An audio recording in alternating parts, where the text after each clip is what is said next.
Je pense que vous l'aurez bien compris, c'est un boîtier pour les enthousiastes du water cooling et pas pour tout le monde, ce ne sera pas pour toutes les bourses bien évidemment. C'est un boîtier qui est juste incroyable, on va en parler avec quelques défauts, beaucoup de qualités, on va faire vraiment le point. On va avoir le principe de notation comme je fais à chaque fois, mais on va avoir des notes supplémentaires et des notes en moins. Donc une note supplémentaire, ça va être une note pour pouvoir faire du water cooling. Comment je le note pour faire du water cooling à l'intérieur, et des notes en moins, forcément des boîtiers ouverts, on va pouvoir supprimer la note de l'airflow et la note du bruit, ça va dépendre vraiment, vu qu'il est ouvert, des ventilateurs. Mais comme en plus on est en water cooling custom, je sais pas si vous entendez, là on n'entend rien et il bosse. Donc personnellement, ça va être ces notes qu'on va supprimer et on va adjoindre donc des notes nouvelles.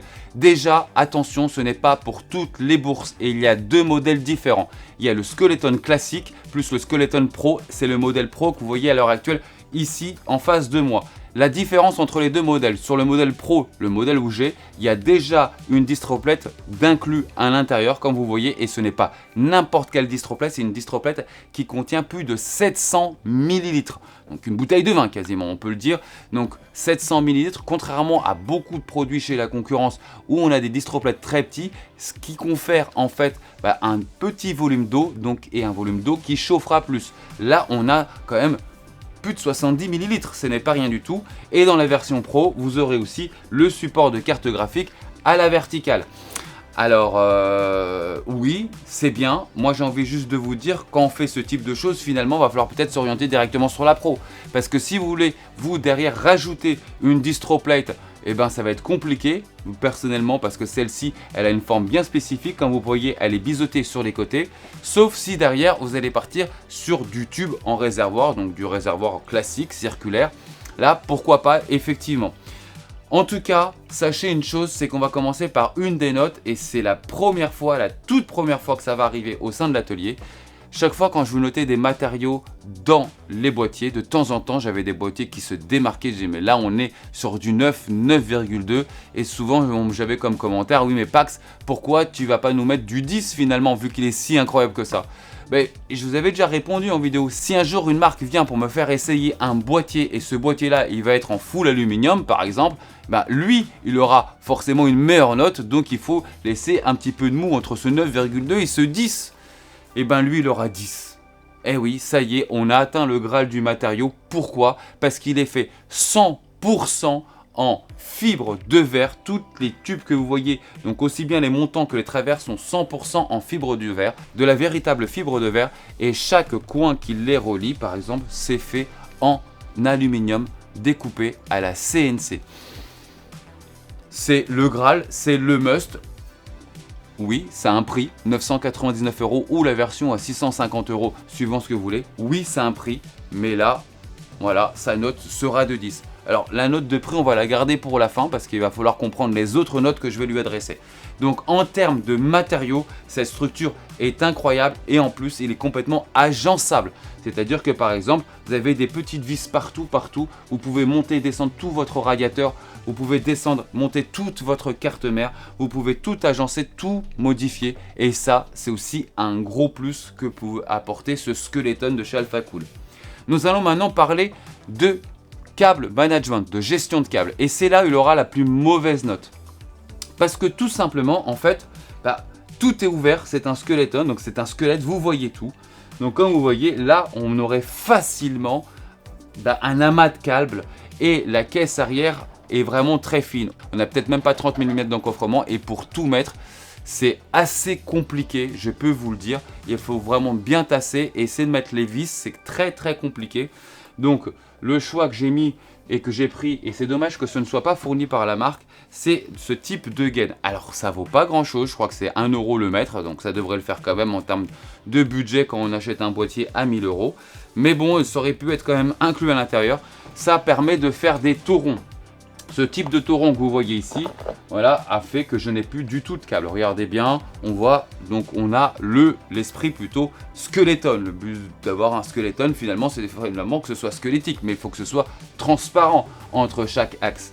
Donc là, c'est un petit peu dommage, c'est qu'effectivement, peut-être une demi-caisse ici fermée aurait quand même simplifié le câble management.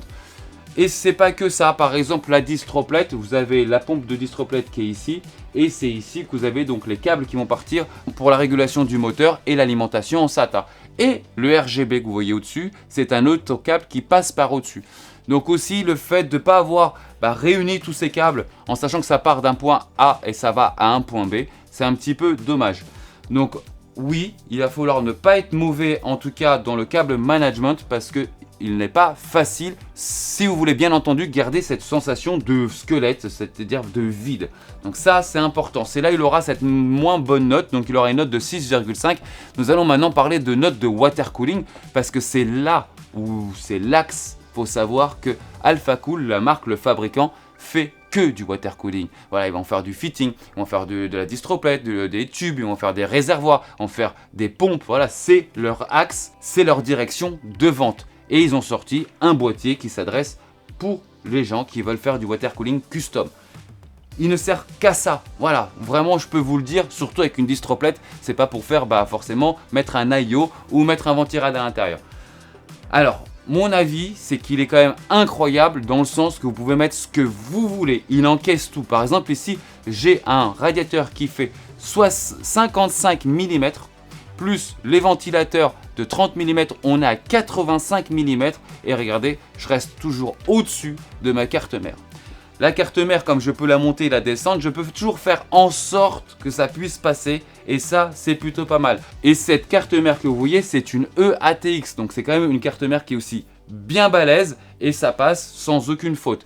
De fait de pouvoir monter et descendre tous ces ventilateurs ou tous les radiateurs, le complexe qu'on a ici, donc par 4 petites vis, c'est aussi très appréciable pour ceux qui veulent gratter quelques millimètres des fois parce que son tube est un petit peu juste. Vous montez un petit peu, ça passe, c'est très appréciable.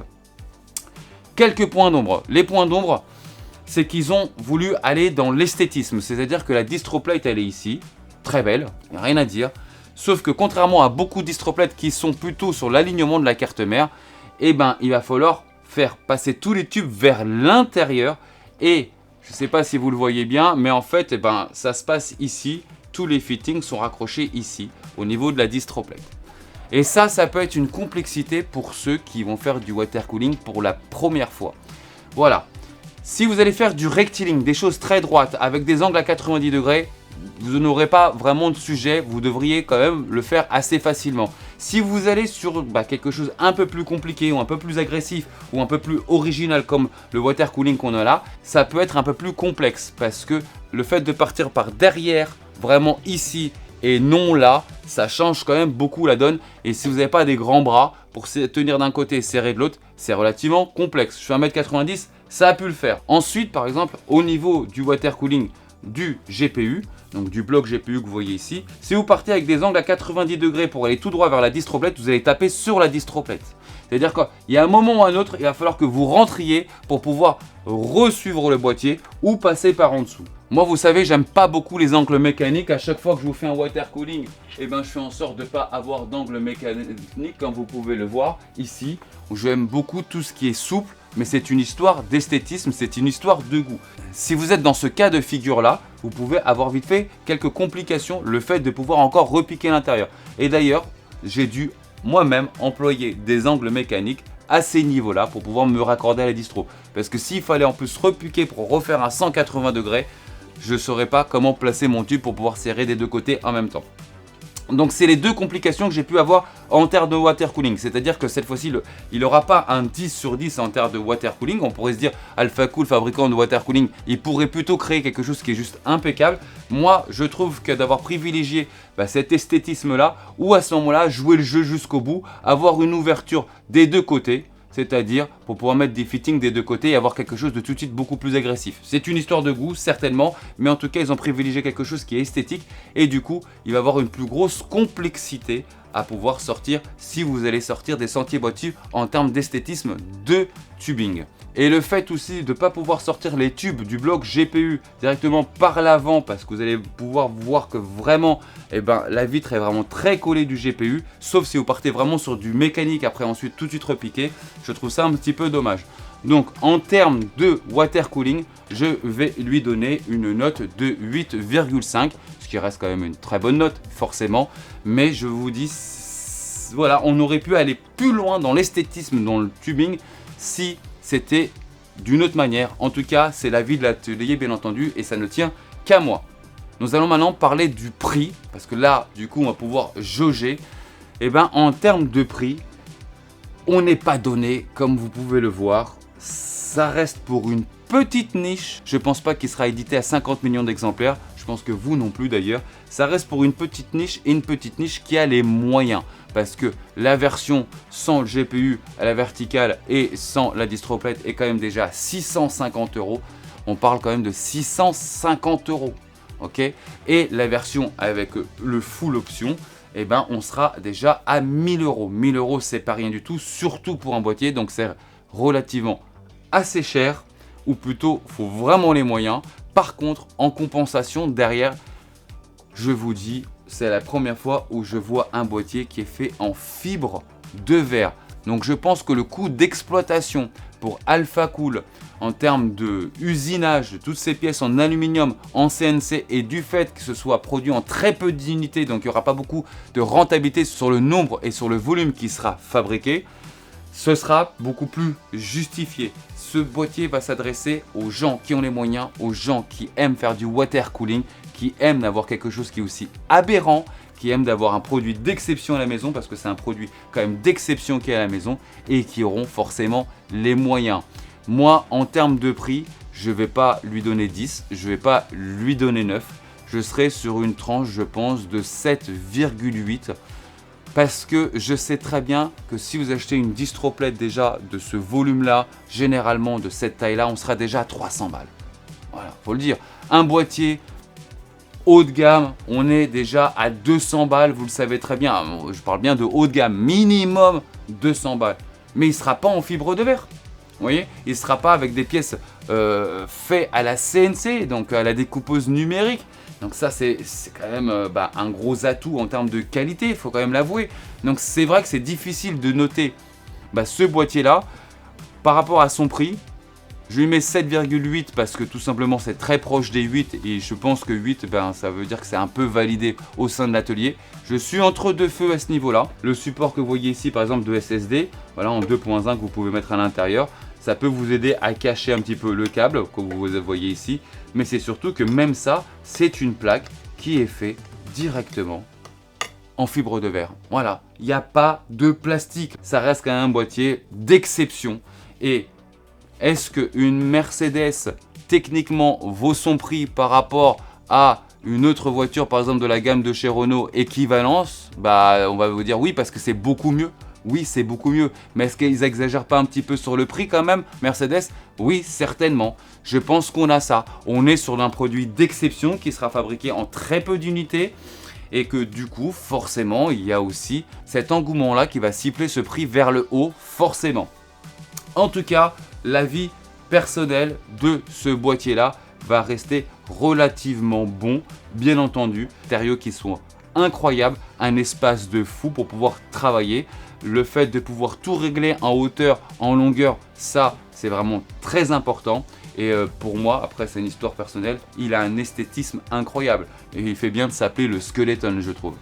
Voilà les amis, j'espère que cette vidéo vous a plu. Si c'est le cas, n'hésitez pas à me laisser un petit like, ça aide toujours la chaîne à performer à travers le futur. Si vous voulez d'autres vidéos comme ça, sachez qu'il y en a une qui va arriver très bientôt avec un boîtier de dingue. Mais c'est top secret pour le moment, ça sort dans 15 jours. A plus la team!